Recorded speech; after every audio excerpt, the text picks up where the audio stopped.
said, excuse me, but you don't understand where I'm at. I was all around the world, on span, cross the map. I've been laying low and now it's time to pop up, bitch, I'm back. Now I'ma run it up. Snooze on the kid that you dumb or what? You better go get your numbers up. Now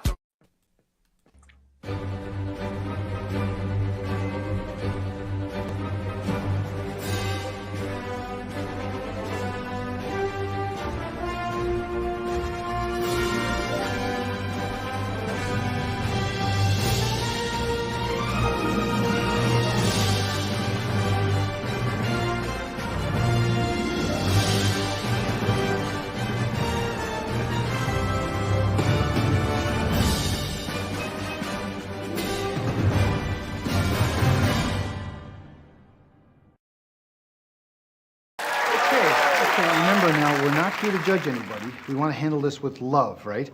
You want to tell him how his drug abuse has hurt you, maybe hurt himself. Okay, Harold, what time did you tell him to be here? 5 o'clock, but he's always late. No, he'll be here. In 3, 2, 1. Is this a 5 o'clock free crack giveaway? Yes. Is this the 5 o'clock free crack giveaway? I don't know. It certainly isn't. It's actually 9:22 p.m. in the Eastern. So, but you know what? That's a giveaway? Like, what do you? If there's no crack, then what are you giving, Matt? It is 5 o'clock crack free giveaway or whatever somewhere right now, of course. But he won't share his crystal meth with us. No. Of course, here on the Bleeding Edge, that's how we like to start the show off, with a little bit of technical difficulties and interesting, video clips and whatnot and everything. But of course, we are here to cover some very serious matters this evening on the MCU's Bleeding Edge live stream MCU show. I'm here with my co-host Cyberneticshark once again on another Wednesday evening. So far on the guest panel, we've got Renee from the Podcast of Champions. What's going on, Renee? Really terrific. But I want to point out one thing to you, Jeff. Please stop using my photo for your introduction. Oh, man, Renee. Damn, that's Renee? Hey, what's up? What's up with you? Yeah, right. Hey, I'm in LA. Where you at? I'm telling you right now, Renee, if that's you in that freaking video, then hey, you should join TikTok or Instagram, and you could probably make $1 million. Easy. Who said I haven't? Well, all I can tell you is, Arch actually, our buddy Arch from the Podcast of Champions reached out to me one day and said, Jeff, if you're going to do these intros and you're going to play attractive women on them, you might as well use the MCU ladies in them. So that's what I'm doing now. From now on, I'm focusing on the MCU ladies, and that is, of course, the beautiful Tessa Thompson, Valkyrie, in that intro. Yes, she has that big of an ass. That looked like Jennifer Lopez. No, that doesn't actually look like, when I look at it, it doesn't look like Tessa Thompson. That's Valkyrie. Yeah. I don't know. I'm telling you. Anyways, cool. So we also have Audie for the third time in a week. Audie, what up? Hello, good sir. How are you doing today? Yes, Audie is actually present with his video and audio on this show. He's not going to be fading in and out and everything like we had the one night. I'm not going to promise anything, but okay. He's on top of his shit. We're waiting on a couple guests, but of course, the matter at hand is part 2 of a review of Age of Ultron. Now, Cyber, I could not remember for sure when we actually officially cut off from part 1. Can you tell me? Right after the Hulkbuster scene. Okay. So we ended right at the very end of when the Hulkbuster and Hulk battle out before they go to Hawkeye's house. So perfect. Hawkeye's house is right where you're going to be starting. Perfect. So basically, I want to go ahead and point out that we've got Jeff Bowman in the house in the comment section. Good friend of the MCU's Bleeding Edge. Frequent guest of late, who's going to be on a couple shows with me this weekend, hopefully on Friday and Sunday, when I do my 9:20 p.m. Eastern Friday and Sunday live streams that I'm doing now over the weekend. So we got Jeff in the comment section, and Jeff is digging Cyber's Marvel hat. You got to thank my wife for that. She's the one that got me in. But thank you, Jeff. That's right. That's right. Cyber showed up with a cooler hat than me tonight. I look stupid as shit. He's got the cooler hat. But, you know, it is what it is. I still think your hat looks good. Fine. I don't think it looks stupid. It's okay. It doesn't really go with my shirt, to be honest with you. Like, as far as color coordination goes or whatever, I could have done a better job with the matching. You know what I mean? But I would have went with a black hat, but yeah. Yeah, that probably would have been a good idea. You know how it is when you get new stuff, you want to wear it. Yep. So I guess that you know, I was kind of trying to kill a little bit of time, hoping that our other guests would pop on before we started the review. But I'll tell you what we'll do. Why don't I go ahead and play the Age of Ultron trailers quick and get that out of the way, and hopefully when they're done, we should have Gunnar and Arch here. Okay. It's time, people. Age of Ultron. Age of Ultron. If I can find them. I was about to say, like, what? Did you find it?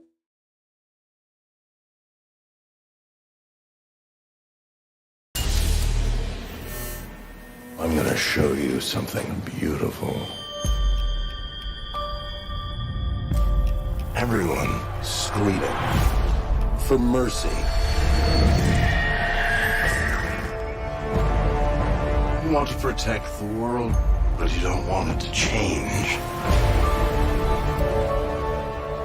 You're all puppets, tangled in strings.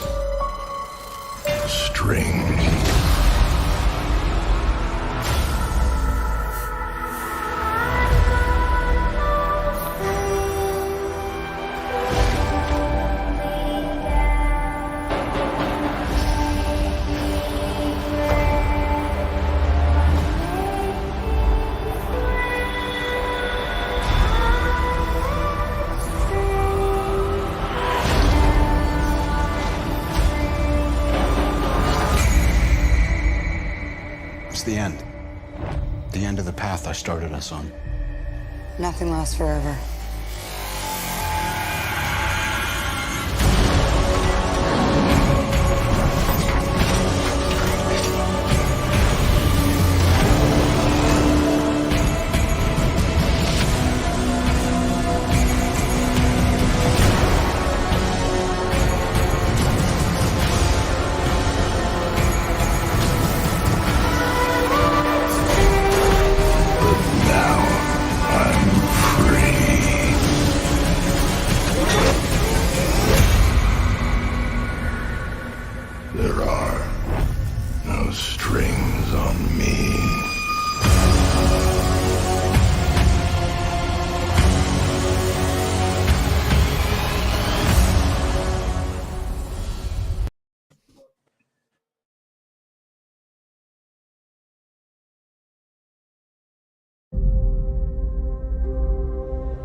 I was designed to save the world.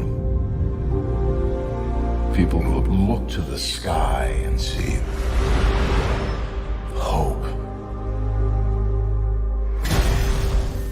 I'll take that from them first. There's only one path to peace. Their extinction.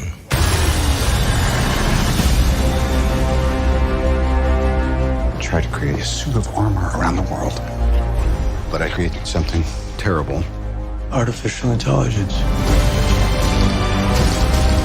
It's called the Ultron program. I'm sick of watching people pay for our mistakes. Isn't why we fight so we can end the fight and go home? Well, you amazingly failed.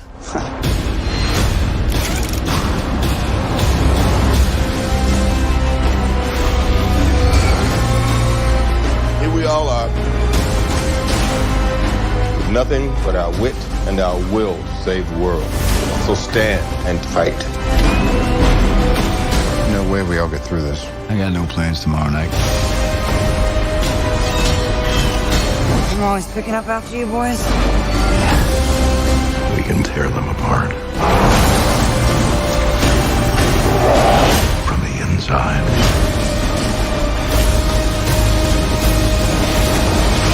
That's the best you can do! You had to ask.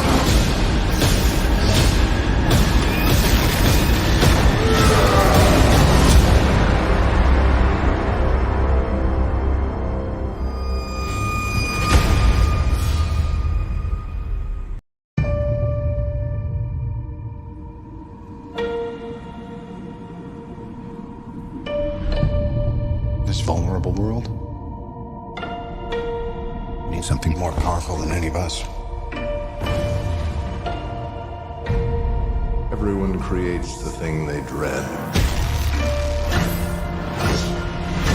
Ultron in the flesh. No matter who wins or loses, trouble always comes around. You meddle to something you don't understand. We have no place in the world.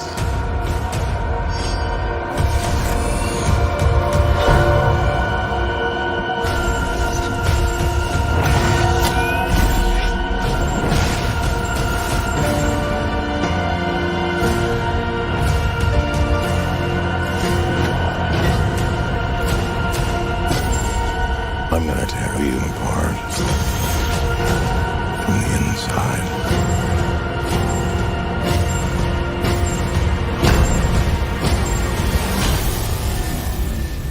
Oh boy.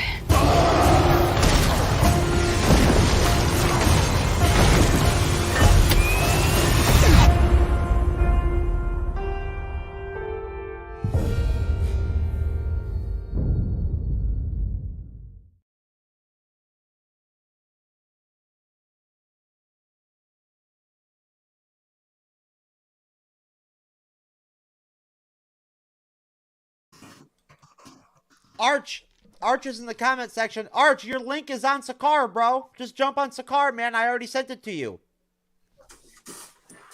It's on there. Or you know what? Here, if I didn't send it to you, I'll send it to you right now. That's how important Arch Stanton is to the show. I will stop doing everything immediately just to go on Sakar right now and give Arch his link for the show. Yeah, Arch. Yeah. Arch, I'm sending the link right now, brother, right to you. Right to you.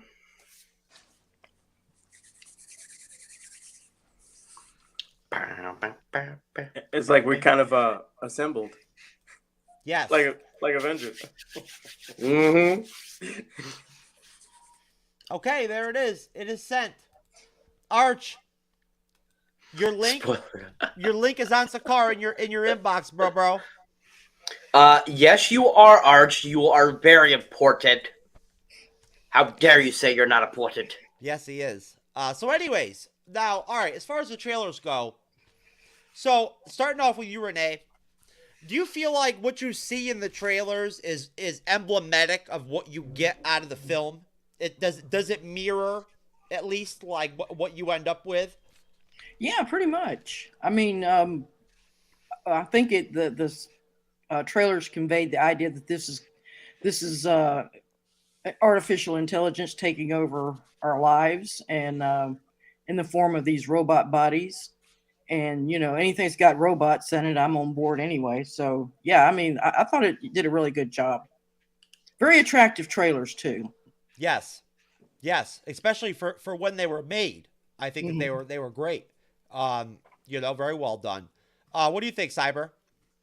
I think I agree with Renee on that, because I remember when those trailers first came out, I remember feeling, wow, this movie is going to be epic. It's going to be fantastic. And it, like, even from like the trailers for the first Avengers, I thought this one was even more intense and more, intriguing. So when I went and saw this in theaters and, came out of it going, wow, the trailers really did give us an impactful feeling of what this was going to be like. And I would agree that all around, I think that the trailers really did give us a good indication of what and how good this film was going to be. Audie, same question to you, brother. It was okay. Not the best. It was okay. It was okay. Did you feel like the trailers were emblematic of what you got from the film? Well, after watching that, to be honest, after watching the film, it's kind of like the trailer's like, oh, that's cool. There's certain parts that it doesn't really how do I say this? It doesn't allude to certain things. You know how most trailers, like when they tell you something, it'll tell you like the meat and potatoes of particular like plot lines without like over embellishing, if that makes sense. So it does get the energy up and you want to see more, but there are certain things it's like, wait a minute, was that in a trailer? Oh, I don't know. I think the trailer's okay. I mean, it's whatever. You know, Well- I'm the hater though, right? You know that. Well, it says right in there. It says the path that we have started on. You started us on the path that we've started on. So, you know, Stark, his path has been this robot shield force to help save the world. And of course, he's a man who's been living. He has the ability to interface with a robot type body, but then Ultron is the alter ego of Tony Stark, who can only go yes or no. He doesn't have the ambiguities of a human who can think things through and rationalize and all that stuff. It's either yes or no. So as Ultron sees it, humanity has to go. So yeah, I got that right off the bat with just that statement right there. Well, honestly, I never saw these trailers back in the day myself. I did not see them before seeing Age of Ultron. I did not see the trailers. I saw them afterwards, and I'll tell you, people were really excited. Like, people were really stoked. Seeing the Hulkbuster armor for the first time was a big hit for people, especially in the reaction videos and everything that I've seen. Like, the Hulkbuster armor was like the big thing, you know? The Hulk fight with Iron Man with the Hulkbuster armor is like the standout part of the trailers, basically, almost. But I definitely agree with you, Cyber. The trailers gave off an impression that the movie had more of an edge to it than the first Avengers film did. Right? Mhm. Like, it was I almost, agree. like it was going to be, like, it was more serious, more dark. Yeah, but it was a Disney film, so there's only so far it could really go. So. Well, yeah, and of course it was the last Joss Whedon movie that we got in the MCU, you know. And I'll put it out there right now to start off the review. I love Age of Ultron. I think it's one of the best MCU films ever made. And it's like it's totally underrated, if anything. But okay. I mean, save it, Audie. Save it, Audie. We'll get into it. Save it. So let's get into review mode. Let's get into the movie where we jumped off, where we pick up from where Cyber finished on part 1. So the Avengers show up at Clint's farm that nobody knows about, of course, because it's like a secret agent kind of deal that he worked out with S.H.I.E.L.D. or whatever, or Nick Fury. We get Ultron going to Korea to use Dr. Helen Cho and her cradle to essentially build the perfect version of himself with the stolen vibranium from Claw and, also the Mind Stone, which I believe he, grabs out of the staff or something like that. Doesn't he, Cyber? Doesn't he, grab it and, smash it with his hands? Kind of like Thanos? At the farm? No. When Ultron goes to the lab in Korea. I don't think he is. I don't think he grabs it just like that and smashes it. I think it's more of a. I thought it was more meticulous than that. I thought he was more gentle with it versus how Thanos did it in Infinity War. Well, either way, he does handle the Infinity Stone, which I think is actually something Thanos really was gentle. important. I think it's very important to point that out. Ultron handled the Infinity Stone in his hands, right? Yep. Yeah. And then inserted it on top of what was going to be his new Ultron body. That's a really big thing if you think about it, because obviously we learned in Guardians of the Galaxy, which we reviewed, recently, that you're not supposed to pick up Infinity Stones with your bare hands, right? That that right there should give you an idea of the power of Ultron. You know what I mean? Like what they made, with him and whatnot. I don't know what you guys think, but I feel like Ultron looked fucking awesome in this movie. He looks great. Like in the scenes where you see him like in full form, he looks big and menacing and dark and like scary. And like he's no joke. Anybody else feeling me on that? I mean, I know he definitely looked different than he did in the comics a little bit, and I know that he definitely had a more, MCU look and everything like that, which I was perfectly fine with. I thought he ended up looking pretty cool. I thought that it was cool, kind of like how throughout the film he kept progressing in his look and size and everything with his look and everything. So I thought that was kind of cool, like, because that final form he gets before Wanda kills him, basically, you kind of get this like a very muscular, masculine, robot thing and stuff like that, which was pretty impressive. So I thought that was kind of a clever, thing that the MCU did with him and giving him the kind of like that different look every single time he kind of grew in the film. So I thought that was kind of cool. Yeah, he became progressively more feral looking, more animal like. Yeah, and I mean honestly, as a villain, he might be underrated. Like James Spader as Ultron might be underrated because I mean honestly, I thought Ultron was a pretty good damn villain. No, Audie, I know you haven't. Go ahead, Audie. I was gonna say, isn't that the guy that was in the Blacklist, James Spader, who did the voice of Ultron? Yeah. I was actually in the show for a little bit. I was in the Blacklist for a little bit. I was a hacker. It was a episode. Let me see. It's called Thrushes. I'm trying to remember it because I was like a little scene I did. You see me there dancing, whatever. So that's when you mentioned. I was like, oh yeah, I gotta find that scene and send it to you. It's a quick little snippet. But I was on the Blacklist for a little bit. So yeah. Oh, so you're an actor? Yeah, definitely. Oh, okay. Me and James. I'll have to check that. His name is. I'll have to check that episode out. Yeah. I'll send it to y'all guys so I could be like, so you can find out where I'm at. It's a pretty quick little snippet, but yeah, I'm up there. Well, geez, I mean, come on, Audie, why didn't you bring it with you to the show so I could play it and everything and whatnot right during the show?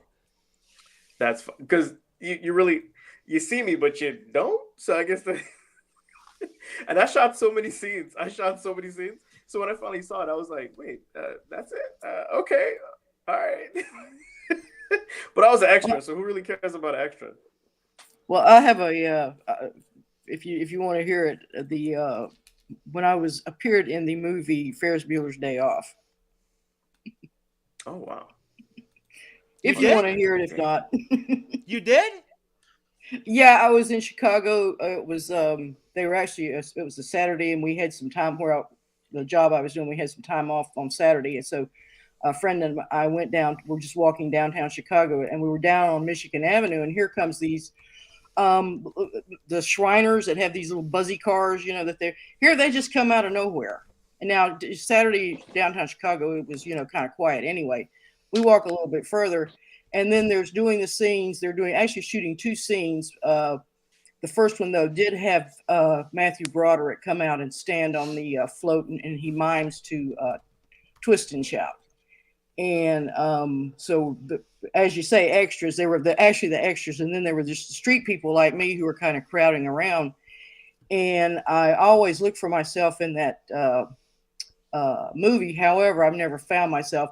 What did happen, though, John Hughes, I actually stopped the first part of the scene, first take, because I thought my flash was off my camera and it wasn't. So John Hughes turned around and gave me a very nasty look and, yelled cut and all that stuff. So that's my story. Well, that is fabulous. That is very interesting, Renee. I want to go ahead and welcome back to the Bleeding Edge, Arch Stanton. What's up, brother? Yo, man, I don't know why it took me so long to get it, but it just popped in. So good to see you guys. Welcome, Arch.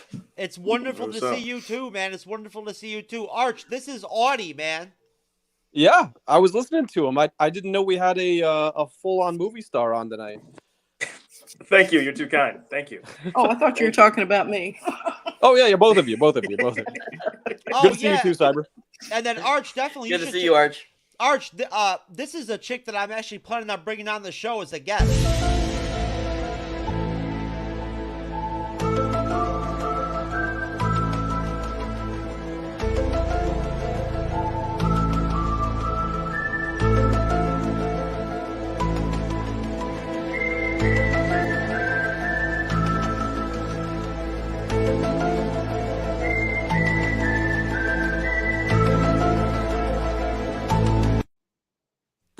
Please tell me that's an electric car. She gave up.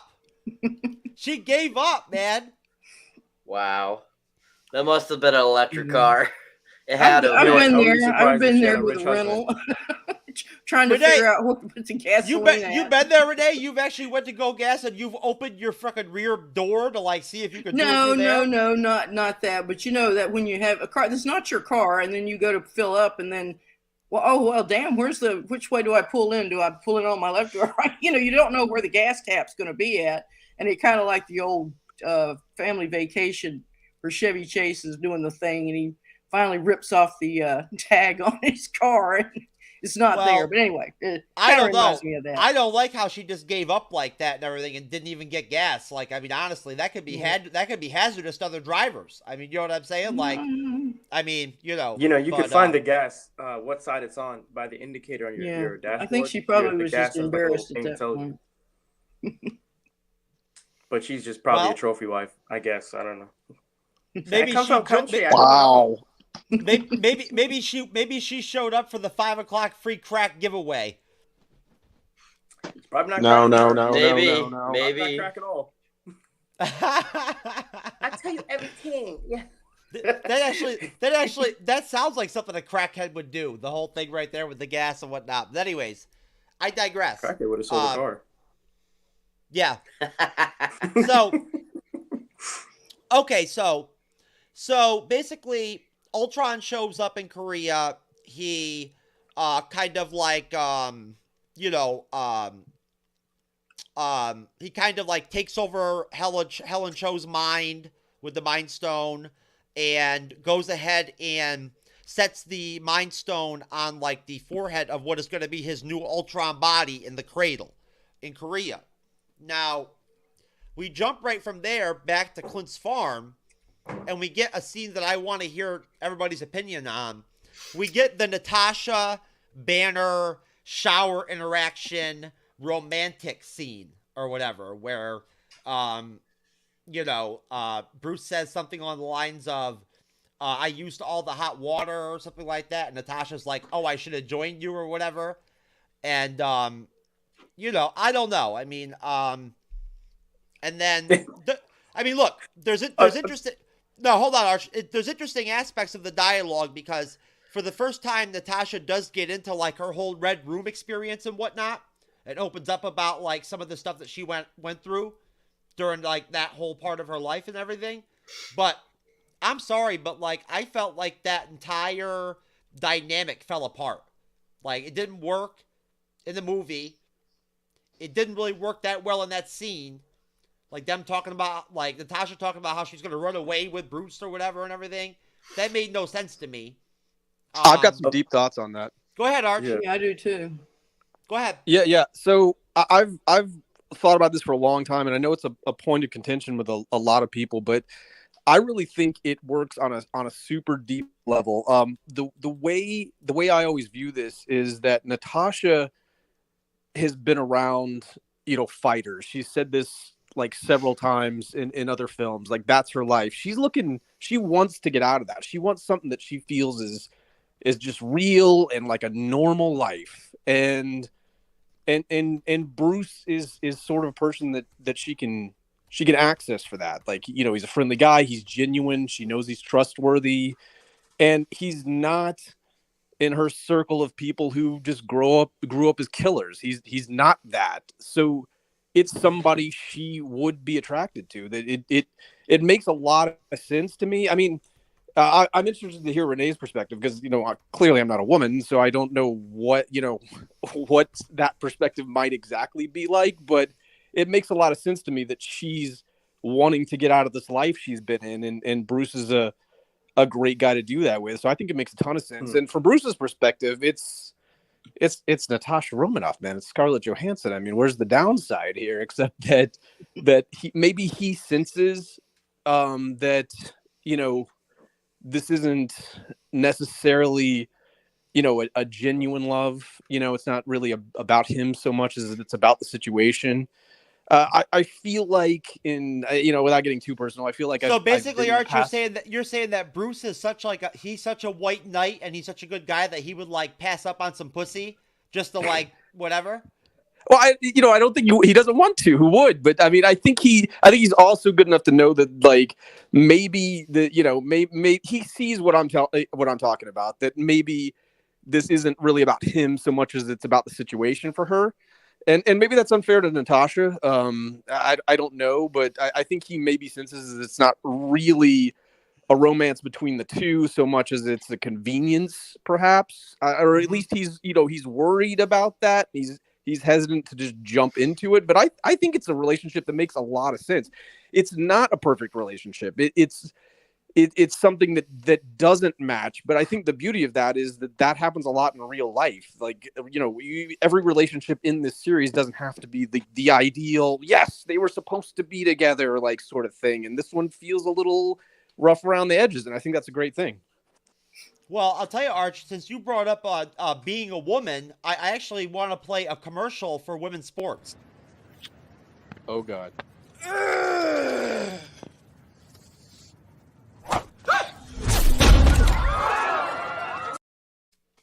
There you go. We are. Wow. Well, you just killed Arch's sentiment there. Arch, we're supporting women's sports right here, brother. Hey, I'm a big women's tennis fan. I don't know if that counts, but yeah, I think that was for sure. Did you like that, Audie? I know you did. That nigga was big. Yo. I mean, wait, what's the pronouns? Yo, I'm gonna play tennis. Yeah, go ahead, ma'am. Anyways, that's what's going on with women's sports these days. That's current news with women's sports. And sorry about that, Arch. I wasn't trying to like take the seriousness out of like your comment or anything. But No. Renee, go ahead and jump in. I know you had something to say too. Yes, absolutely. And I really appreciate what Arch says, and I want to dovetail on what he says. We're right in the middle of a lull of a crisis. We've got what's just happened and what they're anticipating what's coming. So they're trying to relax a little bit. Bruce and Natasha are great friends. They really connected on a spiritual level, probably more than he could with anybody else. And she with him, probably maybe the exception would be Clint. So what you have here are two really good friends who really admire each other and do absolutely love each other, who want to do the next step, which is go romantic and become a couple. But I think it's forced. It looks forced on the screen because that's how it's actually supposed to be felt by the characters. It's just not going to work. They're going to try. They're going to give it a shot. They're going to try to say all the right things and everything that you're doing when you start up a romance. But it's Ultron is sitting there right between them, and the whole future that they sort of suspect is going to come soon is going to drive them apart. So, okay, Cyber. My take on that scene is twofold. One, I get why everyone enjoys it. I get why it's an interesting little segment to add into the film. But my other take on it is I just feel it was very unnecessary for the plot to move on in Age of Ultron. I get that there's a lot of Easter eggs in these films, and I get that this was kind of one of those like kind of little Easter eggs a little bit, talking about getting it to Thor Ragnarok and getting it farther down the line in the MCU and stuff like that. But I thought it was an okay scene. I thought that just like Arch says and, Renee has said, there's a lot of dynamics in that scene, giving it a lot of great, interesting thoughts and prospects and perspectives and stuff like that. I get that. But overall, for me as a moviegoer and movie enjoyer, I just didn't think it really was necessary to have that kind of sub-love story going on. And, I get that, a lot of people like that kind of stuff. I just prefer in an action flick, a Marvel film, I just don't need that. And I didn't think that it was the greatest scene. But overall, I thought, it played into what we needed it to play into at the end of the film in a very positive and enlightening way. Okay. Audie, you want to jump in on this? Yo, that shit did not look natural at all. When I was watching it, I was like, wait, she's going to go on the date with the one nigga she pisses off. He's going to just I mean, come on. Hey, Bruce, I got you this meal. I'm sorry. I think they messed up your order. Bitch, what do you mean wrong? And then all of a sudden it's just whooping her ass, whooping everybody's ass for what? Every minute? I don't know. It probably doesn't seem natural. Like, that's the guy you're going to date? The one that's always angry, as he said in that one movie, in the Avengers movies. I'm always angry. That's the guy you want to be on the date with? All right. I just want to point see how that works. Audie, I just want to point out to you, man, if you keep on dropping the nigger word and whatnot, you're going to get us in trouble with Disney. I said nigga. That's a completely different thing what you said. Oh, okay. Wow. Yeah. I've got another thought on that, though. Okay, go ahead. Well, it's supposed to feel sort of unnatural. It is awkward relationship. But super. The thing that I think builds that up is the beginning when they have the whole lullaby scene, and what's going on here is that I feel like initiated this is Natasha's overcome like a great fear. Like, she's able to conquer lots of things. She's a very strong woman. She's very capable physically. She's very smart. But the one thing she couldn't overcome for sure is Bruce's anger. And this is something she did overcome. Like, she ended up, having that, having that ability to calm him down, to get through to him, to reach him on a like very deep personal level and bring him back. And that is a deep-seated connection between the two. And that's what the genesis of this relationship is. It's extremely personal. Wow, that's deep. I mean, you know what? I might cry, Arch. No, I'm just playing. I'm not going to cry. But no.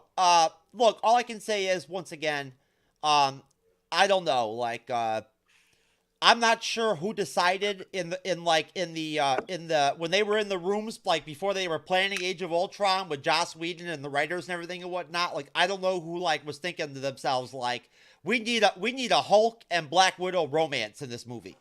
Like, we need this in the movie. I don't know, like, where that came from or whatever. Focus groups. I'm telling you right now. They test all this stuff before they put it. That's not to say that the test group's going to, give them what the general population is going to be, but they really test all this stuff. They could have just taken out that entire deal, like with Bruce Banner and like Scarlett Johansson, and just had her just like show her exposed breasts one time for like 3 or 4 seconds. Wow. And that would have replaced the entire thing. Ed been more impactful. But anyways, again, I got to go feed my crickets. Oh my God. Hey, did we move on? I don't want to take up all the airtime here, but did we move on from the Ultron, building himself the vibranium body thing already? No, we're getting right back into it actually right now, because we're moving on from Bruce could have got in the shower with Nat, but he was too much of a wussy or whatever to do it. That scene to basically we get the Tony and Steve chopping wood scene, which I thought was at least interesting to bring up, because they go back. That scene. They go back and forth, and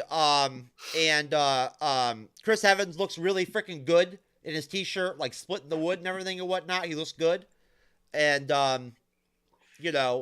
basically Tony is laying out to him all of the excuses and reasons for why it was necessary and the right thing to do to create Ultron. And of course, Clint's wife Laura comes out and asks Tony to check out the tractor or whatever, which I don't know if this was a setup, because people think that Laura is with S.H.I.E.L.D. or something like that. So she set up Tony to go in the barn to go fix the tractor, and then have Nick Fury jump out of the shadows and shit and whatnot. Maybe Laura set that up. You never know. Mm-hmm. Just a little connection to the Hawkeye series right there. But we get our first appearance from Nick Fury. He comes out of the shadows. We get a dialogue between Fury and Tony about Ultron, about the AI aspect and everything and whatnot, what he did. And at the same time, they're going back and forth, and they're showing us still Ultron with Dr. Cho and everything and whatnot in the cradle, and Wanda and Pietro and everything and whatnot, you know, they're kind of going back and forth. And does anybody, now I'm gonna keep on moving on from that, but does anybody have anything? Cyber, did you want to say anything about that conversation that they have, Steve and Tony? Well, I think it's kind of an interesting kind of telltale to what's going to end up happening in Civil War, you know, and kind of they're falling out in Civil War together, and kind of how that ends up and how it ends in Civil War. I think that was kind of a tall tale. I mean, even in the first Avengers, you kind of had that feeling. But this one, I feel that conversation really showed how different their ideologies are and how different they are. And then just, you know, after, you know, Linda Carlina's character asked him to go check out the tractor, and he says, don't pick from my pile. That line is absolutely hilarious. And I laugh every single time I watch that film at that particular point in that scene. You know, and then moving on to the, you know, Nick Fury thing, you know, that too, that's a great conversation there too as well. That's covered in tidbits of kind of the future too as well, where there's one point when Fury is saying something, Tony says something, and excuse me, I swear to God, there is something he says that is very indicative of what Tony ends up doing in Endgame. So I think, like Art was saying earlier, there is a lot of Easter eggs in this film, and these two scenes have a lot of those that are, you know, pinpointing to the future of the MCU at this point. Okay. Does anybody else have any words or anything they want to say about this, about that whole conversation with Tony and Steve, the Fury and Tony like chat that they have? Anybody? It's been a while since I've. It's been a couple weeks since I've seen it, so I don't recall the whole conversation. Let me move on then. Let me just go ahead and move on. So we end up with Thor hooking up with Dr. Selvig, which is kind of like a unnecessary aspect of the film, to tell you the truth, kind of in a way, but it is what it is.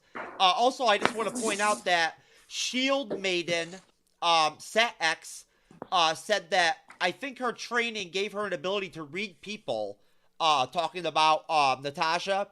As a result of that, she studied Hulk to determine what would help bring him calm and in better control of his rage. Thank you very much, Shield Maiden. We definitely appreciate your presence in the comment section. Thank you very much. We appreciate you. And then, of course, we've got Shield Maiden jumping in again. It was the beginning of the dick measuring contest. Hey, there you go. Perfect. That's exactly what we like to hear on the Bleeding Edge. So, all right, so we get Thor hooking up with Dr. Selvig. He's got to go to some, like, special cave or whatever with some special pond or whatever in it. And then we go back to Clint's farm with Fury and the team. They're talking about Ultron. Kind of planning, kind of like, you know, discussing Ultron and whatnot and what his motives are and everything. Like we talked about before, at that point, Ultron actually physically handles the Mind Stone in his hand himself and places it on his new body. Thor then goes to the stupid cave with the pond that I don't even know what the hell it's about or whatever. And the water does something like magical or whatever, and he has visions of the Infinity Stones and like Ultron's ultimate goals and everything and whatnot. So I don't really feel like there's that much really with you know, to flush out with that.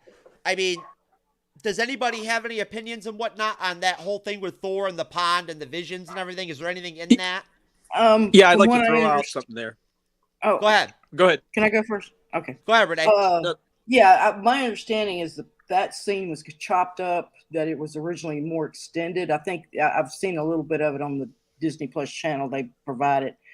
But if you see the opening scene, Solving's walking in with this gold box, and then it's never referred to again. But what that's supposed to be in there are Norn stones, and these. If you've seen any of the Agents of S.H.I.E.L.D., I think in maybe the latter part of the series is the Norn stones factor into that, so it explains what they are. But these are like magical stones that come from the 9 realms that can be used to override Odin's magic. And being in that pond, the Norn stones help give Thor a vision of the Ragnarok, post-Ragnarok, that's very different from the post Ragnarok that we see later in the in the end game. Yeah, I mean, he does essentially have visions of like the Infinity Stones coming together and kind of like foreboding Thanos and everything in a way. He does. Like there is a little bit of that going on. Arch, you had something? Nope, she hit it. There was a whole extended edition and it had to do with connecting to the 9 realms. Renee got it pretty spot on there. Okay. Audie?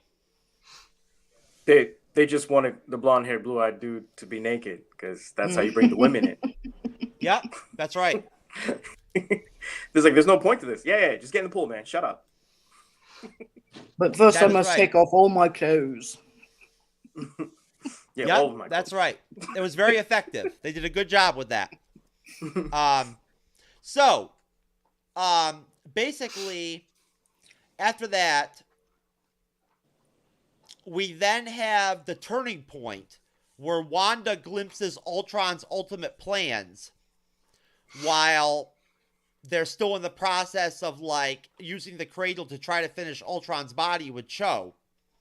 She reads his like dreams or his mind and realizes what his ultimate plans and goals are and whatnot for humanity, to destroy humanity and everything.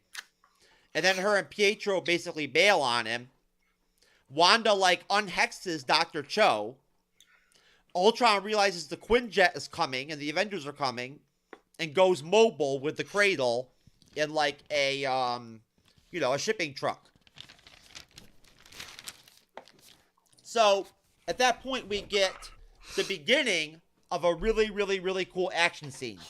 That's like a quasi chase, like slash like action, like fighting kind of like scene, like there's combat, there's chasing, like there's cars, there's motorcycles, and essentially Cap comes in first. Hawkeye's flying the Quinjet, Black Widow's on a motorcycle, and I don't know about everybody else. Does anybody have any thoughts on how cool Black Widow looks on a motorcycle? No, I don't. No? Doesn't do anything for you, Audie?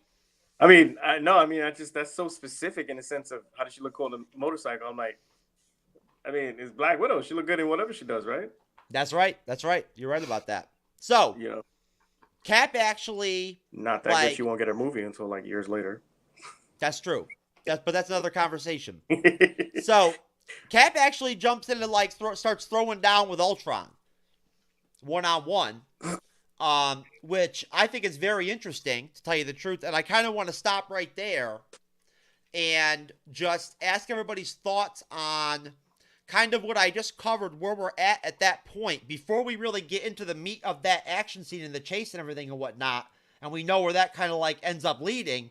But before we get to that point, Renee, and then maybe Audie, if you want to come in after Renee, is there anything in there, anything that you find worth talking about, like about that aspect of the film, as we're like kind of like leading up to like this big action scene?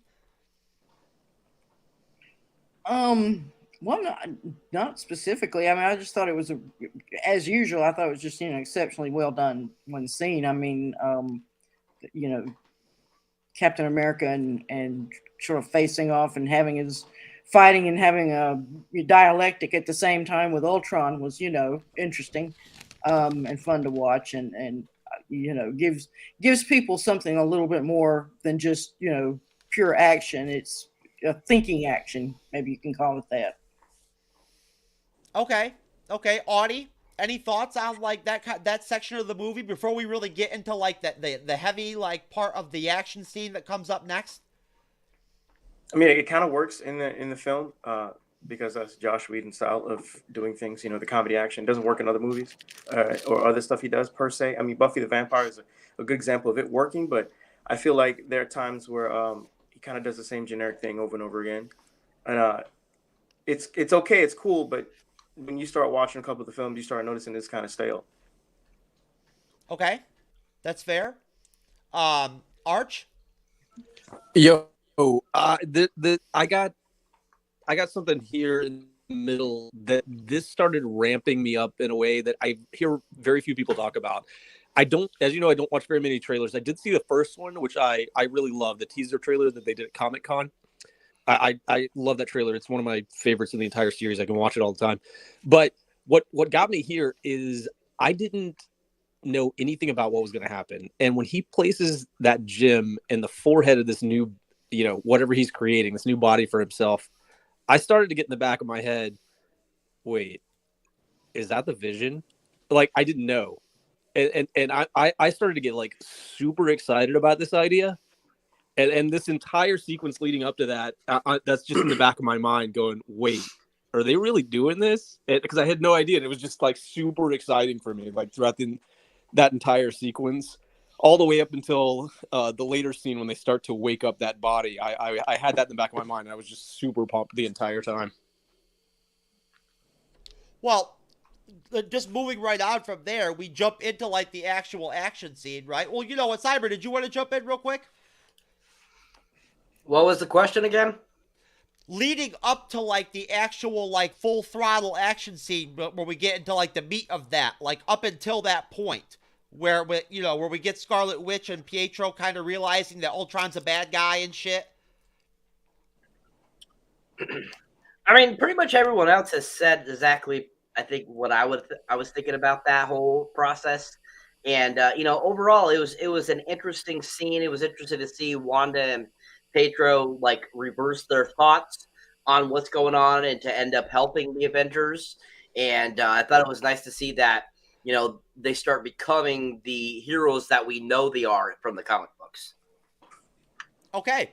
And now as I move into this next section, as I actually talk about this like crazy action scene with the chase and everything, and like the truck, and the truck has the cradle in it, of course. Ultron is still trying to assemble his new body, like, while being mobile and everything and whatnot. Of course, Cap shows up. His job is to kind of go ahead and, like, keep Ultron busy and everything and whatnot. So he's throwing down one-on-one with Ultron, using his shield and everything and whatnot, and actually, like, going fist-to-fist with him, like, throwing, like having, like, full-on hand-to-hand combat with him and whatnot. I found that to be kind of interesting, just because they definitely showed that Ultron was more powerful than Captain America. It was obvious that, like, Ultron was stronger and everything, and, like, more badass. But it was actually kind of interesting that Steve Rogers, Captain America, was able to keep up with him in a fight the way that he was. You know what I mean? Like, for me, I would think that Ultron would be too much for him.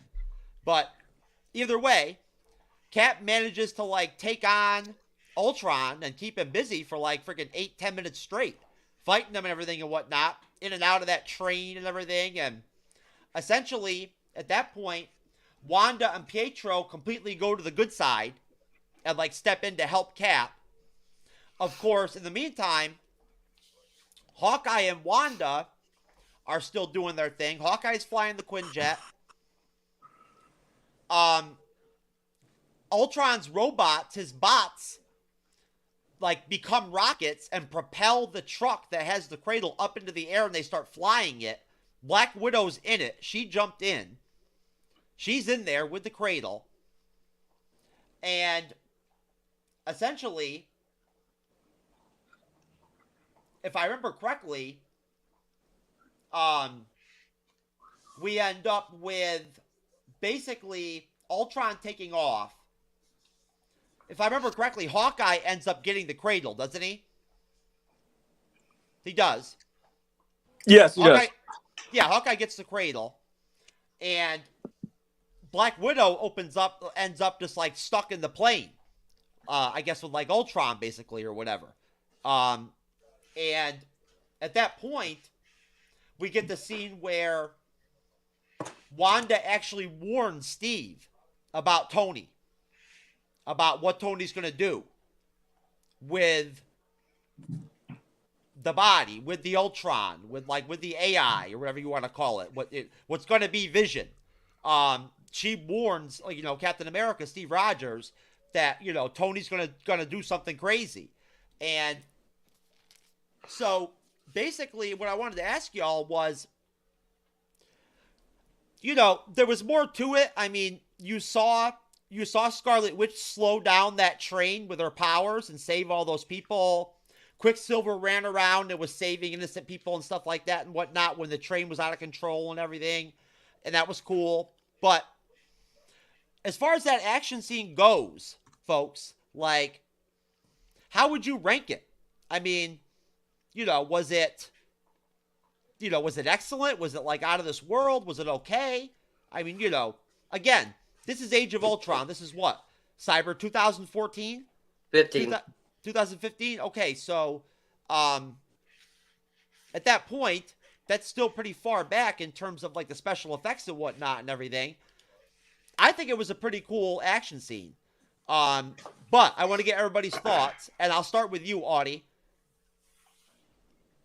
I mean, whatever. I mean, the one action scene I really thought we were going to talk about is the Hulkbuster shit.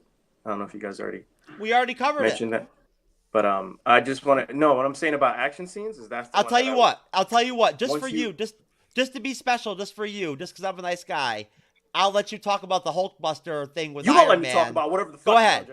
Go ahead. You can have a couple minutes of that. I was just gonna say, like, you know how fucked the Avengers would have been if Ultron found that body instead of the others? That would have made the movie even more interesting.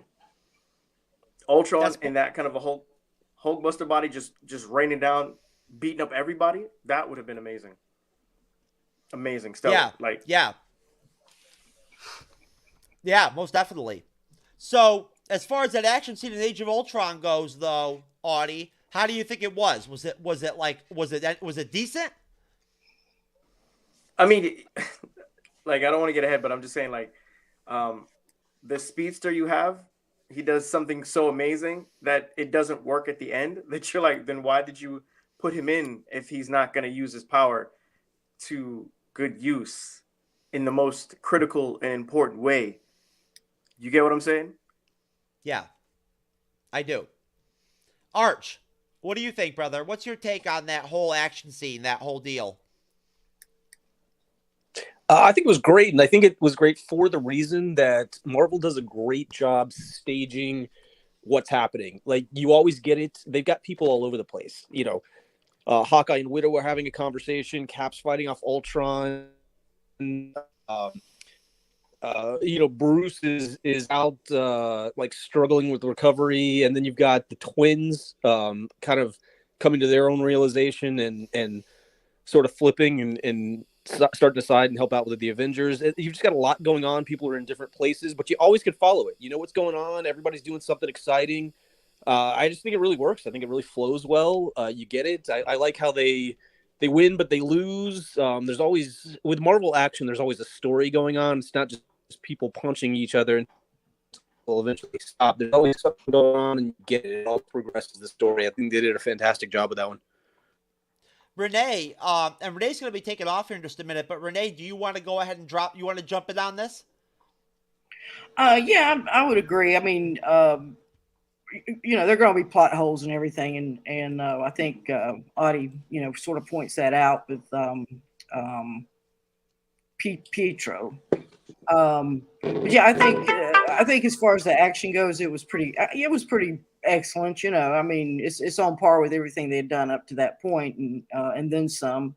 I like the whole, but talking about him having the Hulk smasher body. Well, I mean, he was already in the process of just taking a chunk of Earth out of the planet and just taking it far enough and letting it would have taken care of the whole planet right there. So you really didn't have to bother with it. He just wanted his beautiful new slender Vision body that would come soon after. But anyway, guys, I appreciate it, and I've had a really good time. And I got to jump off because I got to go to work. So okay, night, Renee. night. Hey, thanks for coming on. We really appreciate you. As always. Bye-bye. Take care. See you next time. Later. Have a good night, Renee. Renee, All right, now that the woman's gone, let's really say things. Well, anyways, Renee comes from the Podcast of Champions, sakar.freeforums.net, and I wanted to just mention that this is, of course, a connected Infinity Saga review series that the MCU's Bleeding Edge, Cyber, and I have been doing these shows pretty much without fail with the Podcast of Champions always on hand. At least one of them. Usually on the show with us for every one of these reviews. We try to have 2 if we can get 2. But like we usually, one's the most we usually get. But we've been doing all of them with the Podcast of Champions. Those are our brothers and our sisters over there. And we got hella love for them over there. But so basically, we love hanging out with you, man. Yeah, no, of course. And of course, Arch, of course, comes from the wonderful Podcast of Champions. But Cyberneticshark, your take on that action scene, sir? Let's see. So, like you were saying before, yeah, this came out in 2015. Technology has changed quite a bit. AI has changed quite a bit in the last 7 years. And, for its time, it was really done very well. And I thought the whole sequence was really well connected. I thought it had a really great idea. I mean, hands down, I thought it was very stupid to bring in a new character and kill it right off. That was completely dumb on their part, I thought. But just like Audie was saying, bringing this character and then all of a sudden not using his powers, this is kind of dumb. And so other than that, I still think all around it was a really great sequence. The fighting between all the robots that, Ultron has created out of vibranium. They're fighting. That whole sequence is really fun and enticing. The nice kind of like steel 3D shot that they do inside of the church or inside of that. I think it's a church. I think is what it is. What they're in there and showing it, doing the 360 around them, showing them all these fighting sequences and stuff like that was really fun. I thought. Cyber, you're going way down. You're going way down into the film now. Probably should, yeah. And that whole thing was really well done. So yeah, I thought it was a really great action sequence. Oh man, good Cyber, job, Cyber. Cyber, you really pushed my outline up, man. Holy crap! I was just talking about the action scene where Cap and Hawkeye and Black Widow got the cradle and everything and whatnot. Like, you know what I'm saying? Yeah, dude. I guess you weren't getting it cracking. But hey, Cyber was ready. Cyber was ready to get into like the end of the movie already. So I mean, hey, no. Can I mention something about the Quicksilver power thing real quick? Yeah, go ahead. Yes. Yeah. Just because I have a slightly different take, and it's not really a disagreement, but I think there's an inherent problem with speedster characters where if they don't get away from something, people, there's this, they didn't use their powers. It's as if the expectation is they're infinitely fast or that they're always so fast they can get away with anything. And I think it becomes a problem kind of with speedster characters, just from an audience point of view, that all they have to do is slow down the footage or have everybody else around them moving slow. And then, like, I'd really like to see how much time goes by. I'd really like somebody to calculate how fast these guys go, because I don't have a problem really with a speedster character getting shot. Like, what they could never get shot. They're always so fast they can always dodge everything. I don't know. Like, I think there could be a situation where, you're looking at it and you're like, there's this bullet. It's about to hit this child. The only way to save it is to get in between them, and it's going to hit him. And I don't have a problem with that at all, really, to be honest. That's not the point I was making in my comment. I was just saying that I thought killing them off in general was just a dumb idea. That's something I couldn't argue with. If you feel that way, I will not disagree. Well, because nobody said that a speedster can't get shot. Yeah, that's not. But what I was trying to say is that the thing, yeah, you're right. There's a problem with speedsters because they're supposed to have that situational awareness because everything is slow, so they're able to pick up on things quicker. I just, it just kind of ironic that the fastest man got shot. So that's the thing that breaks it down. Is like, yes, he can get shot, but to a certain extent, it almost feels like, honestly, lazy writing. I mean, that's the thing about speedsters. It's like, yeah, he's super fast. Doesn't mean he can't get hurt. Doesn't mean somebody can't kill him. But it's like, really? That's how you died? Okay. All right. I guess that's where we're going.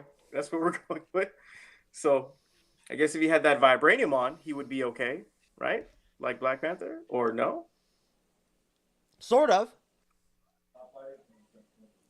Well, either way, so essentially, Hawkeye brings the Cradle back with the Ultron body back to the Avengers HQ, and Tony tries to convince Banner to create another AI bot or whatever, and reveals that Jarvis has still been alive the entire time and everything and whatnot, and wants to put Jarvis in the body, basically. Then we get, like, of course, we find out that Black Widow wakes up and she's being imprisoned by Ultron. Ultron's talking to her like he wants an audience and everything. And essentially, Black Widow contacts Clint through, like, secret spy shit. And then we get Cap, Wanda, and Pietro facing off with Tony and Banner, like, in an argument, and, like, a fight and a tussle occurs. Quicksilver runs around and pulls the plug on, like, the Cradle. Because, like, they want to stop what they're trying to do with another, like, you know, AI bot or whatever, you know, Ultron or version of Ultron. All of a sudden, in the scrum, Thor shows up, jumps on top of the Cradle, blasts it with lightning for a couple of minutes or whatever, and then blam, we get Vision for the first time. So, basically,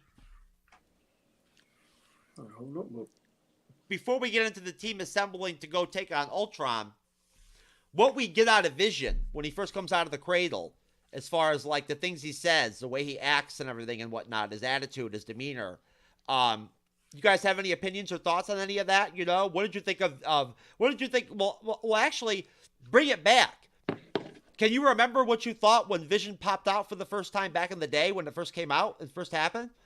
Hell yeah, I was jumping out of my seat. I was waiting for that the entire time since I saw that gemstone get put in his head, and I absolutely couldn't believe they went there, and I thought it was just friggin' awesome. I was as giddy over that as I have been about anything they've ever done. I really was. Awesome. Anybody else? Any thoughts? Anybody can remember? Cyber, can you remember? I mean, honestly, I didn't know anything about Vision before that. Like, you know, because I hadn't read any of the comic books about Vision or the Avengers, really, or anything like that. So I had no clue who Vision was. So when all of a sudden this AI creature pops out, you know, from that Cradle with the Mind Stone in his head, I was like, ooh, this is interesting. Who is this character? And I remember just sitting there in my seat going, this will be interesting to see what this character goes and what he can do and all this kind of stuff. Because like I said, I didn't know anything about him. And I actually didn't know anything about him until after I saw the movie. I went and I researched about him. So I had no idea. So I couldn't be as joyous as Arch was about it. But yeah, I mean, all in all, it was really cool to see Vision. And I absolutely love Paul Bettany. He is a fantastic actor. Ever since I saw him in, you know, A Knight's Tale, back in 2001, that was the first movie I ever saw him in.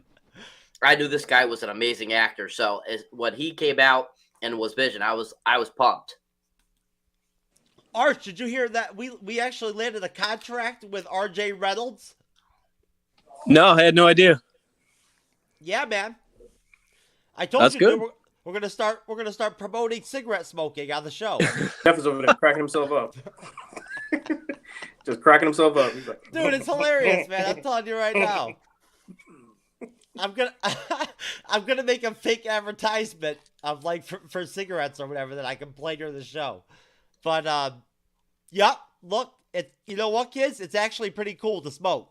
It is. Don't let what anybody else tells you. I can't wait. You for do your that. ads. Let me know how it works. Yeah, me and Arch have already planned it. Like, we've already designed. Like, we talked about, like, some merch we could do and whatnot, like pro smoking merch. Like, you know. Did we discuss that? I'm gonna have to go on record. I'm not sure I remember that conversation. That was mostly me talking to you, I think. I was Arch. like, nah, I don't know what you're talking about. Just make sure you include one of those, like, high school posters that you had on your lunchroom wall where, like, the ducks and stuff were smoking. You know what I'm talking about? Yes, yeah, okay. I do. Gunnar, what's up, man?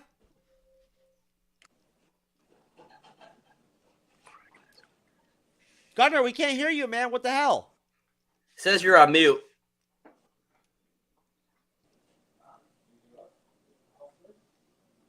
No, I can't read lips, bruh. Can you hear us? Look at that 21st century unmute button. There you Come on, go. guys. Gunnar, good timing, man. Renee just left, and now you're here. Awesome. Yeah, sorry I'm a little late. Hey, you know what, Gunnar? It's all good, brother. Your presence is always welcome, whatever time you get on the show. Awesome. So anyways, Gunnar, how you doing, man? It's good to see you. Yeah, man, I'm doing good. Well, look, man, we're actually at the point of Age of Ultron where I'm asking everybody's opinion of what they thought when they saw Vision pop out of that cradle, like back in 2015 or whatever, when you saw it like in the theater or whatever. I mean, at the time, I didn't really know who Vision was. I hadn't really started tackling the comics yet. So, I mean, I thought he looked awesome. And then it wasn't long after that I started reading West Coast Avengers and really started enjoying the Vision. So, but I mean, he looked awesome. Oh, yeah, he did. Cyber. Again? Oh, did I already go to you? Yeah, you already told. I apologize. I'm sorry. Yeah. Audie, your turn, brother. About time. Damn, the fuck, you forgot me? No. Oh, stop. So the whole thing about it, Jeff was like, I guess I gotta go to the black person. Audie, the whole thing with Vision was so funny because when Vision popped up, I was like, oh, okay. Because like what everyone said, who the fuck is Vision? You know, like if you didn't read the comics or you weren't really like, if you don't really knowledgeable about him, you just, he looked cool, but you're just like, who's this? So for me, when I did see the actor portray him, I thought of the movies he was in that I saw at the time. It was like Legion and Priest, and that's what I thought. Oh yeah, he's definitely gonna be I guess he's gonna be the action hero in a sense because he did a lot of action in those movies, and I know he didn't do as much, but that's what I was thinking. I was thinking more of the actor than the actual character. But the character did look cool. Okay, awesome. Yeah, I mean, hey, that's essentially, what my thoughts were. I knew who Vision was. I thought he looked pretty comic book accurate when he came out of the cradle. I loved him picking up Thor's hammer. That was really cool. I dug that a lot. And then him kind of like leading the Avengers, almost being like, we've got to get together, like it's not going to work unless we all fight or whatever, and so basically this leads us into like the big battle of the movie, the big fight of the movie, the big shebang, like the final battle, and the Avengers plan everything out and whatnot, and they get together and essentially decide that they're gonna go to Sokovia and take on Ultron, kill Ultron or whatever. And basically Bruce finds Nat and gets her out of her cage or whatever. Nat pushes him off like a cliff or whatever, or like an edge, making him into Hulk, like turning him into Hulk for like the fight, basically, even though Bruce doesn't want to be Hulk. And basically we then get like the massive battle scene of the film that Cyber brought up earlier. We get Wanda and Quicksilver now like basically quasi Avengers. They're good characters now in the film. They're doing stuff like before, like they're going around Sokovia, and Quicksilver goes into the police station and everything and whatnot and shoots the gun to like get the cops to start evacuating people and stuff and whatnot. And Wanda's like hexing people to like get them to leave their house, their homes and stuff and whatnot. Then the battle ensues, and it's like all kinds of like Ultron bots that I guess Ultron built or whatever, like there's a whole army of them and everything. The Avengers fight them. It's very interesting. There's lots of cool stuff.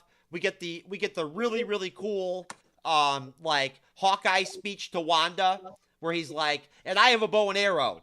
So just like nut up. You know what I'm saying? Like, and if you go out the door, you're an Avenger or whatever and all that deal. Very impactful. I actually really like that scene. But so she could have told him to shut the fuck up. That would have been fun. Yes.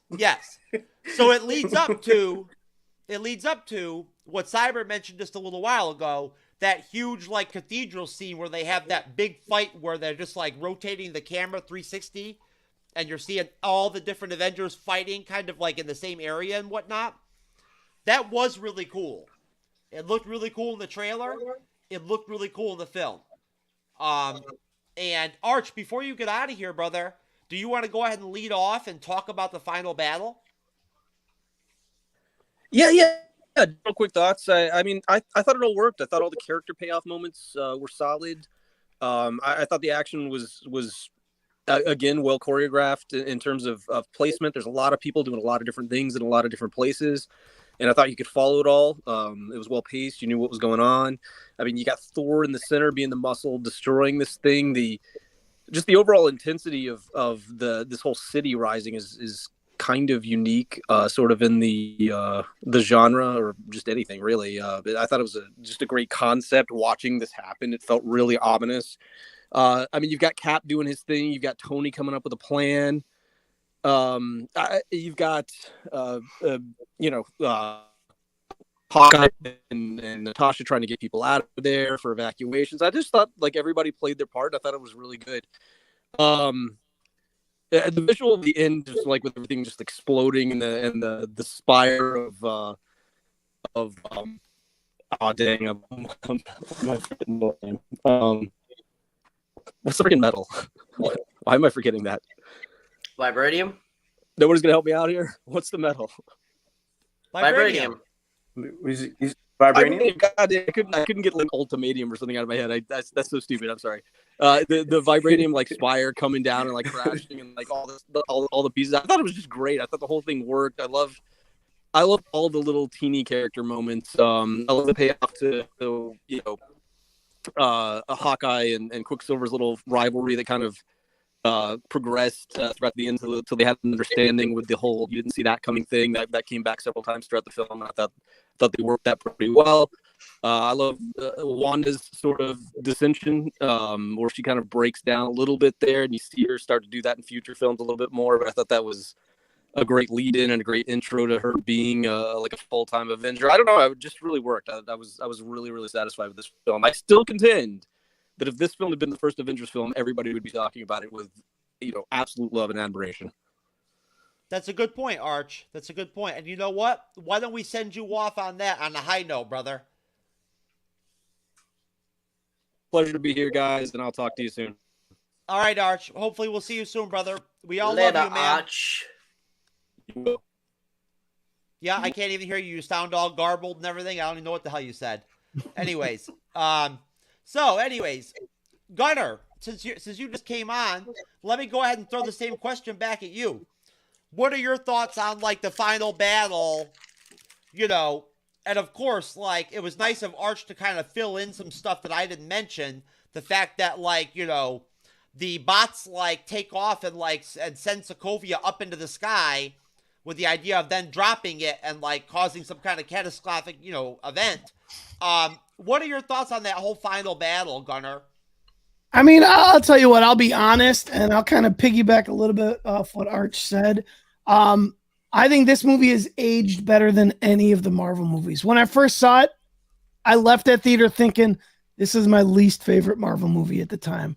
Hated it. I mean, I was so disappointed by it. But as time goes on, I really, really love this movie more and more. Every time I watch it, I love it that much more. So this battle being the main meat in this sandwich, man, what a great battle. I mean, what a good way to balance it. And compared to the first, this blows the first Avengers movie out of the water. I mean, if we're just talking this last scene, you got everything. The whole Hawkeye scene with Wanda, I got a bone. That's great. Just seeing them work together. I mean, the first scene is great. This whole movie's great. But this last battle, especially the camera shot where they're all spinning around, is great. James Spader's awesome. Just, going from bot to bot to bot. I know I'm not even really answering your question because there's just so much that I love about this scene, but it's great, man. It really is. Excellent. Audie. Here I go. So anyway, the thing about the scenes that's kind of funny is you see it over and over again that the Avengers are always fighting this massive army, and there's always some shit in the sky that they got to stop. So it's like kind of like the same shit over and over again. And I guess people don't really notice it unless you bring it to their attention. But yeah, the scene looks cool until you notice that they've done that before. And the threat is interesting, but they've done that before. So I think that's the issue with sometimes with Marvel movies, is there's always like a cookie cutter, copy paste type of thing that they put in the majority of their movies. But it's not bad. I wouldn't say it's the best. It's good. I think the Captain America Winter Soldier and Civil War are two of the best films, honestly, for someone who wasn't like a real big Marvel fan. You come and see that and see how much of the writing and the action sequence and the character development is better in those two movies. And I think those are the movies that really grab my attention as opposed to Age of Ultron, because it seems like I've seen that before. Winter Soldier's what got me into Marvel. I mean, I didn't love anything until that movie came out, and then from there I went back. So yeah, man, I hear you. And I think the best Avengers movie is Civil War, not even being an Avengers. Just Audie, give it time, man. Maybe you never know. Maybe Age of Ultron will grow on you, and maybe like 5 or 10 years from now, you'll look back and you'll watch it again, and you'll actually like it. No. Okay. Cyber. It's like there's so many Marvel movies. Like, that's the thing. Like, they're all not going to be good. That doesn't mean that the cinematic universe is bad. I just feel like there's better execution. You know. No. Hey, like, that's your opinion. Ultron is a good villain, but the thing is, Ultron is a good villain, but the thing about it is he seems very generic, because it's like you have a robot that wants to destroy all humans. Oh, really? We never heard that before. You know, and he doesn't do anything else interesting. I don't know if you ever seen the Disney Plus show What If, how they expand on Ultron, just going beyond that and doing everything possible to accomplish his goal, and seeing how in the end of it, it's kind of fruitless. Well, that's the thing. I understand you hate humans. They didn't what the version of Vision that you saw in What If was more like the comic book version of like Ultron, like what Ultron was really capable of, like Ultimate Ultron or whatever. Like, because I'm telling you right now, they depowered Ultron for like this movie. You know what I'm saying? Compared to like what he was in the comic books. But that's neither here nor there. Cyber, the final battle, brother. Well, like I mentioned earlier, that the 360 thing is really great. Yeah. But I liked what Pop Culture Podcast said in the comments about Hawkeye's speech to Wanda, which is a really great scene. I do have to agree with that. And how, basically, Hawkeye basically pumps up Wanda to get her to, fight and everything. I mentioned it earlier. That's good. I didn't remember that, but okay. And I just thought it was a really great, just little speech that he did, and a great scene. That was a really great part of that final sequence of that film, especially what Hawkeye's running. He's like, nobody would see me. Nobody would see it. And when he's about to shoot Quicksilver, that's absolutely hilarious. And I think there's some really great jokes throughout this whole entire film. And that's just one of them that's right at the end of the film. And especially during even the Hulkbuster scene, going back to that a little bit, when Tony hits Hulk and like he's like all of a sudden looks at him and spits out a tooth that he's like, I'm sorry. That is absolutely priceless and perfect in that scene. And I think that's another great thing about Age of Ultron, is that it had that kind of great humor throughout the film that a lot of people don't talk about, that I think is really fun. But overall, the whole entire end sequence is really well done. Lots of great action, lots of great one-liners, lots of great dialogue. And overall, I thought it was a really decent ending. Okay, well, before we finish off Age of Ultron and get into like the post-credit scenes and stuff like that and whatnot, we are going to share screen really quick. And we, of course, are going to go watch, what a surprise, Bandmade. Breaking new gate.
bass solo, yo.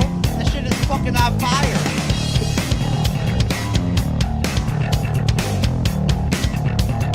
Pizza!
Okay. What can I say? That was freaking awesome as usual because it's Band-Maid. What else can you say? What else can you expect? I'm gonna go around quickly. I know everybody here on the show is not as big a fan of Band-Maid as I am, but I am gonna go around really quick and just get a quick reaction. I'll start with you, Gunnar. What'd you think of Band-Maid Thrill? Sure. I mean, their bass player is awesome. Oh yeah, that's Misa. Misa. Did you like that groove? Did you like that riff? Yeah, she's pretty good, man. Yeah, most definitely. Cyber, what'd you think of it? Well, I've listened to it before because Okay. we reacted to it before. Oh, we did? Yeah, and I have to say the exact same thing I said last time. It's okay. It's okay. All right, Audie. Oh, shit. Audie, we lost your audio, bro. We can't hear you, Audie. We can't hear you, man. We lost you. It's so good he's speechless, I think. You might have to cycle back. You might have to go out and come back on. Yeah, because you can hear me. I can tell. Yeah, he'll be back. He'll be back. I'll ask him about what he thinks about the Band-Maid song when he comes back. But back to Age of Ultron, wrapping it up. So essentially the movie ends, with Vision killing Ultron. We get the new Avengers team with Captain America and the new Avengers with Falcon and Wanda and Vision and everything and whatnot. There he is. Hello. We can hear you now. Okay. What'd you think of Band-Maid Thrill? I swear to God, if you play that shit again, yo, you played the whole damn song. God damn. No, they're okay, but I don't know. I'm not gonna be a fan of Band-Maid, so that's okay. You don't have to be. So we're talking about how the movie ends with Vision killing Ultron. Captain America has like the new Avengers team and everything and whatnot. And then we get a pre-credits or whatever, or post-credits scene of Thanos getting the gauntlet to start the Infinity Saga, like the Infinity War, getting the Infinity Stones and whatnot. So, you know, what are your thoughts, guys, on that whole part of the film? How'd you feel about seeing the new Avengers team? You know, like, the first time you saw that and whatnot. You know what I'm saying? Like, I mean, what were your thoughts on seeing Thanos? You know, what do you got, Audie? From the way the story was, I mean, I understand that they're trying to build up their whole universe, but it was just kind of random just have Thanos just pop up in a sense. I know they were trying to build it up, but it just was like, oh, okay. I thought it would have been kind of cool if Ultron lived for a little bit because it seemed like he was kind of one and done, but it's just my take on it. Well, we actually have a copy of a video of Audi doing his driver's test. No, the fuck you don't.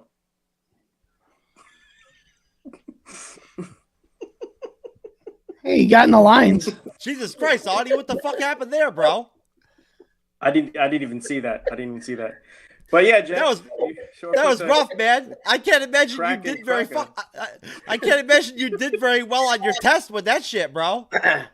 And not only did he, yeah, we get it. Not only did he do that, but he changed sexes too. Fuck, what is he doing? Holy fuck! I didn't even see it. I didn't even see the video. Oh my god! Jeff is cracking himself up in the corner. I can't believe me. If you would have saw the video, you would have been cracking up too. It's funny. Yeah, I'll take your word. I'll take your. Oh my god. That was good. So, anyways, going around, guys. Like, Gunnar, going to you. How'd you feel about seeing the new Avengers team for the first time? Like, what were your thoughts? You know, what'd you think about seeing Thanos? I mean, that Avengers scene was great. I mean, I wanted to punch someone as soon as he goes Avengers, and then they cut it out before he said assembled. That kind of drove me a little crazy. I don't know if you guys have seen the original cut where that Carol Danvers was supposed to show up in that scene. I think it's better that she wasn't in the scene. I think it's way better how they eventually introduced her. But the Thanos, I mean, it wasn't a big deal. This is the third time we'd seen him, right? Because he was in the Avengers post credit. Yeah. He was in Guardians of the Galaxy. So when we knew what was coming, it was just it was the right post credit scene. You want to set up the next Avengers movie. He is the next Avengers movie. Little did we know he would be the protagonist in the next Avengers movie. So that was fitting.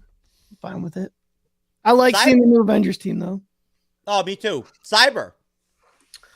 I mean, it's a great, interesting little end sequence, showing all the new people that are going to be assembled into the new Avengers.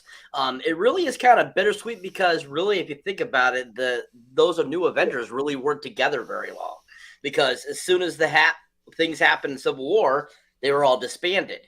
So, I mean, it was kind of bittersweet, that ending, showing this supposed new Avengers team, and yet really not getting much of that new Avengers team except for a very short while. And then, of course, Thanos popping up, taking on the Infinity Gauntlet himself and saying, I got to do this myself. That just was like the catalyst saying, oh, yep, Thanos is finally coming, which is really fantastic. And it was nice little treat of, finally, we're going to finally get Thanos, big bad guy, to finally be a part of one of the films. Yep, most definitely. And I must say that, although I think you made a really good point, Cyber, about how long we actually got with that new Avengers team. It was not very long. It was really exciting to see them at the end of the movie like that, like with Wanda rolling in and Vision rolling in and Falcon, I love Falcon. I mean, I love him as Captain America. Don't get me wrong. Gunnar, I can't show you my new Captain America poster because my camera won't show it right now. But I got one of the new Sam Wilson Captain America posters, bro. It's awesome, man. It's dope. I haven't shown it to you. I haven't shown it to you, Audie, yet either, man. Yo, they really did him dirty though, if you think about it, because he does have an interesting power. But he kind of gets shit on like Aquaman, because Aquaman talks to fish and people are like, that's useless. And I'm like, but he talks to all type of aquatic life. So that's a very interesting power that they don't explore. And it's the same with Falcon, but it's more avian. And they don't really explore the fact that he could talk to avian creatures, not just birds, just avian. And they don't explore that. And I thought that would have been interesting. You know, they kind of don't explore in his power set. There you go. There it is. The man. There he is. I love it. His suit I doesn't fly, can't think of Aquaman now without thinking of that first episode of Peacemaker. It made me laugh so hard. I still have not seen. I have not seen Peacemaker yet. Because John 13974 on Instagram, why would he lie? Exactly. I have not seen Peacemaker yet. I'm still. I'm watching The Mandalorian for the first time. I'm getting through that. Really good. I'm trying to keep up with Boba Fett. Audie is going to be on with me on Friday night to do the Book of Boba Fett episode 2 review with Alexis moderating. Gunnar, are you going to be on Friday too? I have plans, but there's a heck of a lot of snow. So if I can get out of my plans, yes. But I don't know if I'm going to be able to get out of these plans. Okay. But you'll try to make it on Sunday if you can. Yeah. Okay, cool. Yeah, so Audie, looks like we're going to have a good show, man. I just want to real quick just point out that I am doing like new live streams of the Bleeding Edge on Fridays and Sundays. I moderate them myself. And Audie's been very helpful to the team and everything and whatnot, and like had my back and everything, and been on some of the weekend shows with me recently and whatnot, which I really appreciate. Gunnar has been on some of the weekend shows, and Jeff Bowman in the comment section also has been really like stepping up for me on the weekends too, and in the comment section too, which I really appreciate. Jeff, it's good to have you in the comment section, brother. But guys, yo, go ahead, Audie. I gotta shout out Chris and Nancy, always there for my shows. I completely got to shout them out because I don't see the comments. I have to click on the comments. What up, Nancy? How you doing, Chris? Thanks a lot for being here, guys. We really appreciate you joining us for the show. Thank you very much. I did say hi to you and everything and whatnot in the comment section already, but it's good to see you. Like, thanks for being here, Jeff. Thanks for being here, man. I can't see it, so that's why. No, but guys, I'll give everybody a chance to go ahead and plug wherever they want to plug before we get the hell out of here. Do you want to start, Gunnar? Yeah, before I plug, let me just say one thing. If there's one phrase that is said more than anything leading up to Marvel movies, is this is how the MCU is going to introduce mutants. It was said in Shang-Chi with that fighting tournament. It was said in Eternals with the Deviants and the Deviant Gene. It was said all these movies. How are we to forget that this was the movie that introduced us to mutants? We got 2 mutants in this movie. No one wants to talk about it. That's true. Good point. Besides that, you can hear me, a bunch of my podcasts over at the Wide Open Mic Podcast Network at wideopenmic.net. I'm on Snap, an MCU podcast, and also working through We Have to Go Back, which is a Lost rewatch podcast, which is just so much fun. We got a virgin that's never seen Lost, and it's so awesome watching the show through his virgin eyes. It's great. So We Have to Go Back and Snap over on wideopenmic.net with a bunch of other podcasts I have there too. So check us out. Jeez, man, you got to be careful throwing like words like virgin out there like that, man. You really got my ears like tuned in there for a minute when you said that, bro. He is a lost virgin, man. No way to sugarcoat it. Jeff was like, "Oh, I can't wait." So, anyways, Audie, I know Audie's an actor, so he doesn't have a pod or like a YouTube or anything to shout out. But you can shout out your people and everything and whatnot if you want. YouTube, but I'm like, just got my IG. Like I said before, actor Audi, and on my IG, I got my Rizzle TV, and I got the actors Audi. Audie's art also on the page too. That's where I mostly put on my IG because most of my stuff I'm gonna put on IG anyway. Even YouTube and Clapper, I'm still gonna go through IG. So just check me out on IG, actor Audie. That's right, Cyber. Can you believe it? We got another person from Rizzle on the show, man. Yeah. Right. I know you were saying that. That's great. Cybershark before. But shout out to everybody else too. Nancy and Chris and anybody else who came and watched my shit. So. Cyber. Well, of course, like we always say here on the MCU's Bleeding Edge, definitely check out our other solo stuff. on, of course, Rizzle, Instagram, Facebook, anywhere you can think of where we do extra stuff. Me and Mr. Jeff S, Mr. TrueKnowledge, also do stuff on TikTok and all that kind of good stuff. You can check out my solo stuff under Cyberneticshark, of course, under YouTube and all that kind of good stuff too as well. Don't forget to check out the awesome freeforms.net by Sakar as well, where you can also find the Podcast of Champions on sakar.freeform.net. If you go on there, you can find some great people to talk about pretty much anything you think of, from Resident Evil to Star Trek to Star Wars, anything you think of. They're a great group of clan, and especially if you get a chance to talk with them, you can be on their podcast as well, which is the Podcast of Champions. They're a great group of people. We had two of the people that are pretty much on there basically all the time, Mr. Arch, of course, and Renee herself, Miss Loki's mom. And yeah, definitely check those out. And also don't forget to check out, if you like the MCU Bleeding Edge as well, definitely check out our website as well, where we post all the great stuff as well and give you breakdowns of our episodes and so forth. So definitely check that out, people. The MCU's bleedingedge.org, all lowercase. Yeah. Thank you, Cyber. Thank you, brother. I really appreciate it. I just want to go ahead and shout out to everybody, all the guests that came on the show tonight. I really appreciate all of you. Audie, it's great to have you. Gunnar, great to have you. Cyber, it's always great to work with you, brother. Appreciate you, man. Got much love for you. The green screen's looking good, bro. Looking real solid. Yeah, I mean, and Cyber pretty much covered the plugs. All I can honestly say is it's done. Cyber's rocking the green screen action. I just want to shout out Pop Culture Podcast for being in the comment section. I know Pop Culture Podcast. I've talked to him before. So thanks for being in the comment section, brother. I appreciate you. But yeah, I mean, honestly, the best thing you could possibly do for us would be to, I thought they were real. I didn't even know that was a green screen. Ring the bell for us and make sure you get the notification so you can see our new shows and whatnot and everything. I do Bleeding Edge reactions from time to time, so check those out. And we'll be back at it again next Wednesday, same time, same bat channel and whatnot. I think we're going to be covering Book of Boba Fett, I think, at that point, right, Cyber? Correct. Yep, that's right. So until then, folks, we are out of here, and peace.